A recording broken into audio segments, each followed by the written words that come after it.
Hello दोस्तों, नमस्कार, प्रणाम। हम लोग के यूट्यूब चैनल पे आप सभी लोग का स्वागत है। आशा करते हैं आप लोग स्वस्थ और मस्त होंगे। और बहुत सुंदर, बहुत प्यारी हम लोग पूर्वी गीत आप लोग के बीच ला रहे हैं। इस गीत को आप लोग सुनिए और ढेर सारा प्यार दुलार आशीर्वाद भरपूर दीजिएगा। चैनल पर नए चैनल सब्सक्राइब करिएगा। ये खांसी आ रहा, सारा आराम में नहीं हो रहा है।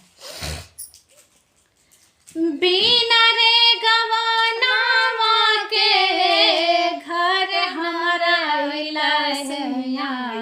का कैला, बिना रे गवाना के घर हमरे अइला सैयाई का कैला। रीतिया रिवाज भूल गईला सैयाई का कैला। रीतिया रिवाज भूल गईला सैयाई का कैला। कि सैयाई का कैला। कि सुहागे क साड़ी नाही चूड़ी कंगनामा। सुहाग के साड़ी नाही चूड़ी कंगनामा।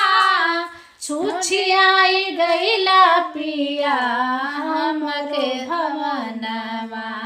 छुछियाई गईला पिया हमरे भवनमा।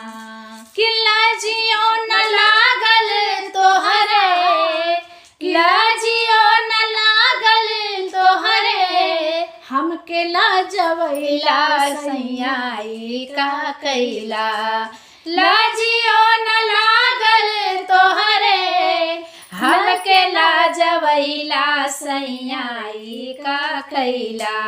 रीतिया रिवाज भूल गईला सैयाई का कैला।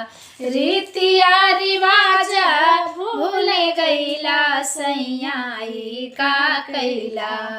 बिना रे गवाना के, बिना रे गवाना के घर हमरे अइला सैयाई का कैला।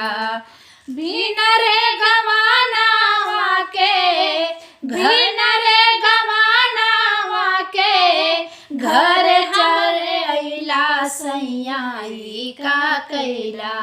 रीतिया रिवाज नाही जनला सैयाई का कैला। रीतिया रिवाज भूल गईला सैयाई का कैला। मेरा गाना कैसा लगा आप लोग सुनिएगा। ढेर सारा प्यार दुलार आशीर्वाद दीजिएगा। बहुत छोटा छोटा गाना सुना रहे हैं हम लोग।